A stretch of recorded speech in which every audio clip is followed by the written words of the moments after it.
Welcome back. You asked us on YouTube, so here are our answers. So, Dr. Shabir, rapid fire once again. Sure. Tornado 1, and they're asking, what do you think about the gospel which has been discovered in Turkey? Yeah, that gospel has been mentioned in the news as an ancient gospel. They say a copy of the Gospel of Barnabas. Is this recent?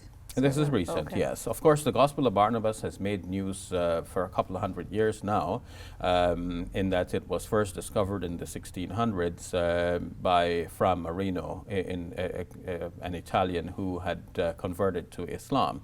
And it so happens that that gospel was discovered in the Italian language. And our Christian friends say that this must be a Muslim forgery. Perhaps this guy himself forged this document in order to justify his entrance into the religion of Islam. And we have to say in the end, Allahu A'lam, God knows best. But in our faith, in order to take a document as being reliable, like when we think about the Prophet Muhammad, peace be upon him, for example, and we want to verify his sayings, either we get a very ancient document with a time stamp on it or some indication that it was written at the time it pretends to be written at, or we have like a definite trace of reliable narrators, one relaying from another in a continuous chain all the way going back to the Prophet, peace be upon him. Now, in the case of this Gospel of Barnabas, we do not have an ancient document. We only have a document that's about 300 years, whereas we need something like that's almost 2,000 years to be from Barnabas himself, close to the time of Jesus, on whom be peace. Nor do we have a continuous chain of narrators, because there has been an absence for many centuries, and then suddenly the Gospel of Barnabas pops up again. So we do not have that continuous trace. So I would advise Muslims not to put a great deal of emphasis on this kind of discovery, but to look at what Christian scholarship is coming up with. Because now Christian scholarship has evolved. It's no longer all defense of traditional views, but Christian scholarship has now risen to be very critical of their traditions and their history.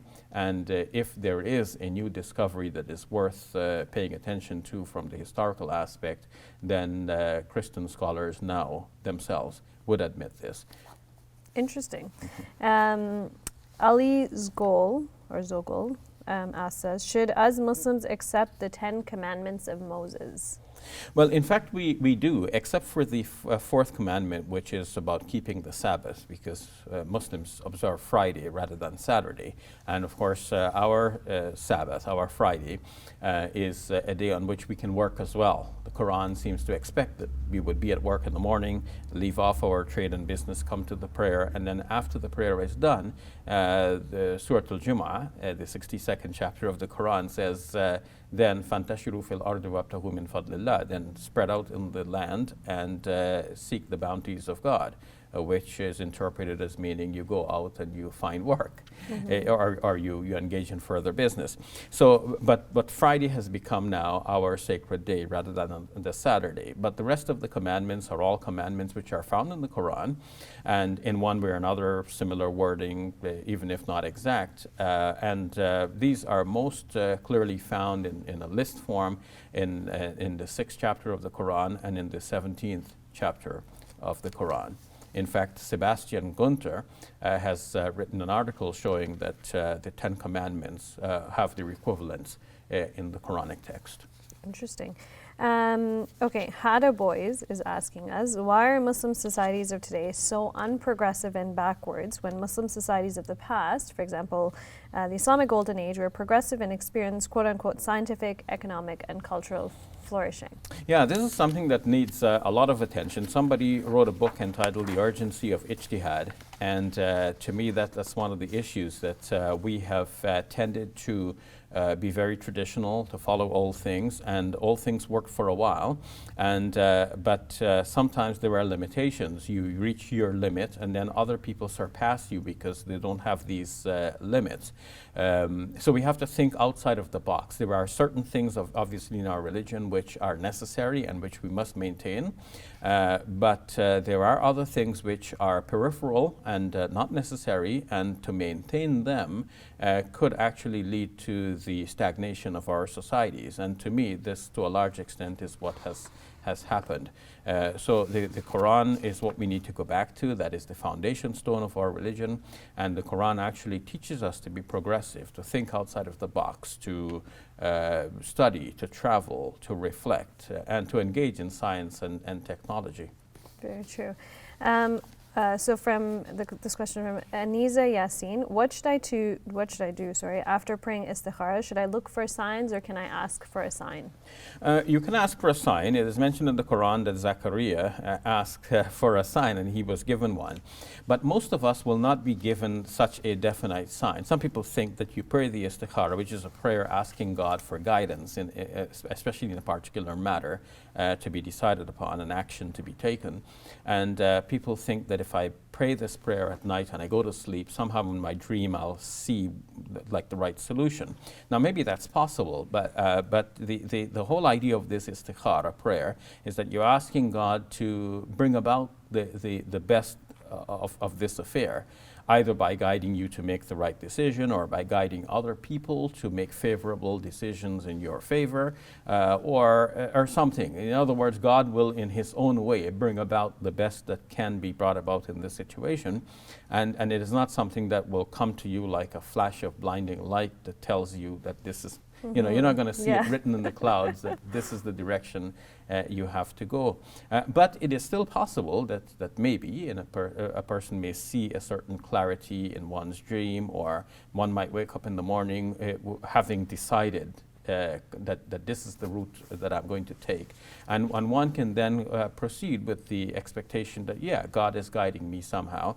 But in any case, one should not take, whether it be these kinds of signs or this determination in one's mind, as the final arbiter in deciding which route to take. One still has to do due diligence in looking at all of the natural things to see, you know, we have to do what we can do and then leave the rest to God. It can't be that, you know, we don't do our own homework and we just expect that God is going to put the right answer in our minds. God is going to give us the right answer through our diligent search and examination, leading to a proper decision. So informed decision making and trust in God. Exactly. Okay. Arbaz 478 is asking us, can you comment on the meaning of the verse, those who turn the Quran into shreds in Surah 15 verse 91, and does it teach corruption or not? Yeah, this passage seems to refer to the people in the time of the Prophet Muhammad, peace be upon him. He's reciting the Quran to them. Some people believe, some people do not believe. Those who do not believe, they take it apart. You know, you can make anything into sound ridiculous if you just take it apart rather than give it the whole context. So some people would run off with, you know, here is what Muhammad is preaching now, and just give a part to their followers. So the Quran's response to that is that they're tearing the Quran into shreds, not by physically tearing the page on which it is written, but by taking a piece here and a piece there. Of course, a lot of people continue to do that with the Quran. Even some people who claim to be following the Quran, they may just be following partially. They're taking something out of context, giving it the meaning that they want to give it, and they are making the Quran look ridiculous. So some people do that for evil purposes. Some people do that with good intention, thinking they're following the Quran. But our solution is to go back to the Quran, see its context and the page in which it is written, see the context of the Quran as a whole, and then we interpret it within that context. This is always fun to do. Thank you very much, Dr. Shabir. You're quite welcome. We hope you enjoyed that. Keep your questions coming. We'll do our best to get to them soon. Hey YouTube, we hope you benefited from this video. If you liked it, or if you didn't, let us know in the comments below. And if you're interested in learning more, check out some of our other videos. And don't forget to subscribe so you can get new videos every Monday, Wednesday, and Friday.